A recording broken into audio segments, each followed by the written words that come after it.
Assalamualaikum warahmatullahi wabarakatuh. Saya Ramayanti. Di sini saya akan menjelaskan makna gurindam pasal 3 bait 1 dan 2. Bait 1 yaitu bunyinya apabila terpelihara mata sedikit cita-cita.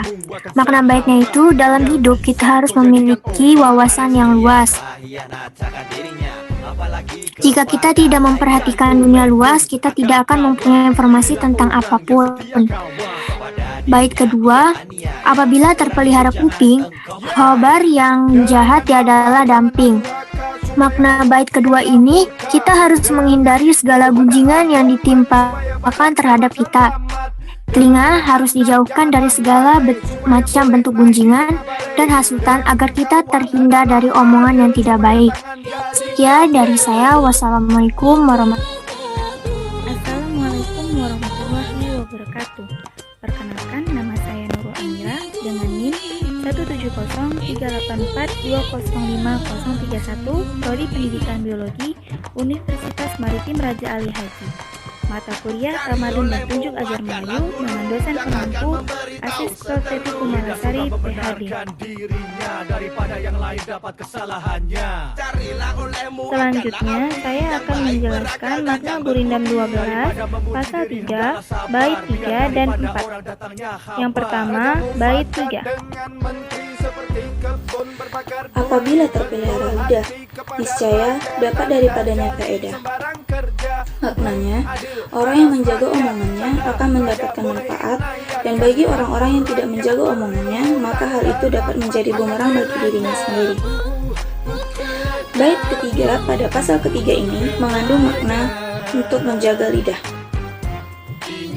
Bait ini menggambarkan untuk senantiasa menjaga lidah kita agar tidak berbicara yang tidak bermanfaat dan menyakiti orang lain. Bila terpelihara lidah dari hal-hal buruk, niscaya akan mendapatkan manfaat dan keberuntungan.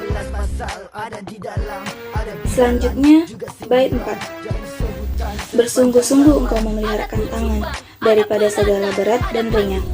Maknanya, menjaga tangan agar tidak melakukan perbuatan maksiat dan tidak mengambil sesuatu yang bukan hak kita. Bait keempat pada pasal ketiga ini mengandung makna ajaran untuk memelihara tangan kita. Bait ini menggambarkan betapa pentingnya kita memelihara tangan.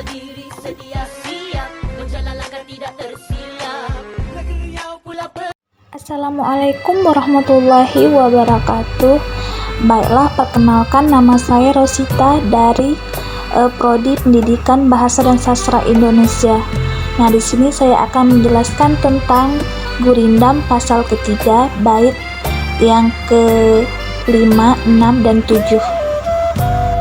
Baiklah, di sini saya akan membacakan gurindam 12 pasal ketiga bait ke-5, yaitu apabila perut terlalu penuh, keluarlah piil yang tak senonoh.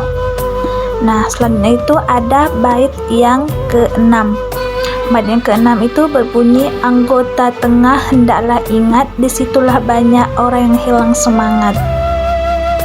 Nah, setelah itu ada bait yang ke-7. Bait yang ke-7 yang berbunyi yaitu, hendaklah peliharakan kaki daripada berjalan yang membawa rugi. Nah, itu tadi bunyi gurindam 12 pasal 3 bait ke-5, 6 dan 7. Nah, di sini saya akan membahas tentang makna dari gurindam bait ke-5, 6 dan 7 satu persatu. Makna dari bait ke-5 yaitu berlebihan melahirkan sifat atau perilaku tidak baik untuk melakukan perbuatan dilarang agama. Apabila barang yang masuk dalam perut kita tanpa peduli barang itu halal dan haram, maka kita sendirinya sudah tidak bisa membedakan mana yang baik dan mana yang tidak baik. Itu makna dari gurindam pasal 3 bait yang ke-5.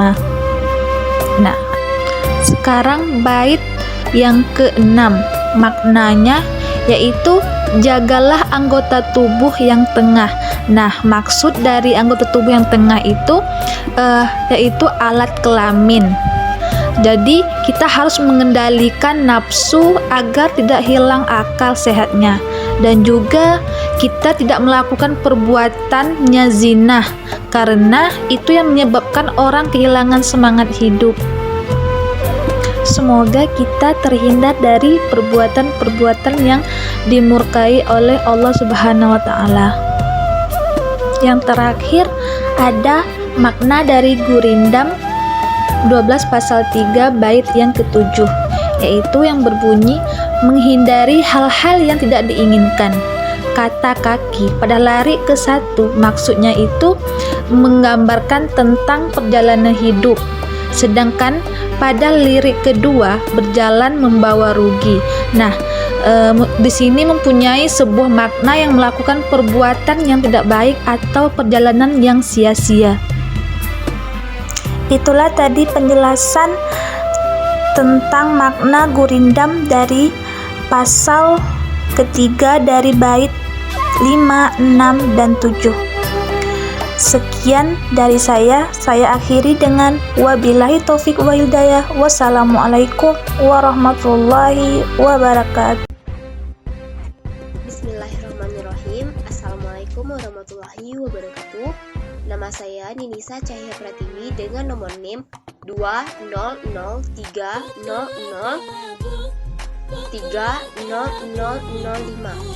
Saya dari Fakultas Keguruan dan Ilmu Pendidikan dari jurusan Pendidikan Biologi. Nah, di sini saya akan menjelaskan tentang Gurindam 12 pasal 4 ayat 1 dan 2. Cari olehmu akan sahabat yang bisa kau jadikan obat. Barang siapa hianat akan dirinya, apalagi Nah, jadi di sini teman-teman, pasal 4 bait 1 itu bunyinya, hati itu kerajaan di dalam tubuh, jikalau zalim segala anggota pun rubuh. Bait 2 yaitu, apabila dengki sudah bertanah, datanglah daripadanya beberapa anak panah. Apa sih artinya? Bait 1 itu artinya adalah hati itu merupakan organ yang paling penting di dalam tubuh manusia, sehingga harus dijaga dan berhati-hati dalam menjaga perasaan, karena hal itu sangat penting. Jika dapat menjaga hati, kita juga dapat menjaga perilaku dalam kehidupan sehari-hari. Dan hati adalah istana yang dimiliki oleh setiap manusia. Maksudnya itu, hati itu adalah bagian yang paling utama, yang paling penting di dalam tubuh manusia ini. Kemudian, jika kita itu bisa menjaga hati dan berhati-hati dalam menjaga perasaan, nah itu sangat baik. Karena jika sudah berhati-hati, maka sudah pasti akan menjaga perasaan. Kemudian hati itu perilaku kita bisa terpengaruh oleh hati. Jikalau hati kita itu berkata buruk, tidak baik, dan perilaku kita juga begitu. Tapi kalau hati kita selalu baik, hati kita selalu dijaga, insya Allah perilaku dalam kehidupan sehari-hari itu juga baik. Hati adalah istana yang dimiliki oleh setiap manusia. Nah, kenapa disebut istana? Karena hati ini paling penting, karena hati ini paling utama. Hati adalah kunci utamanya. Jadi, bagaimana kitanya yang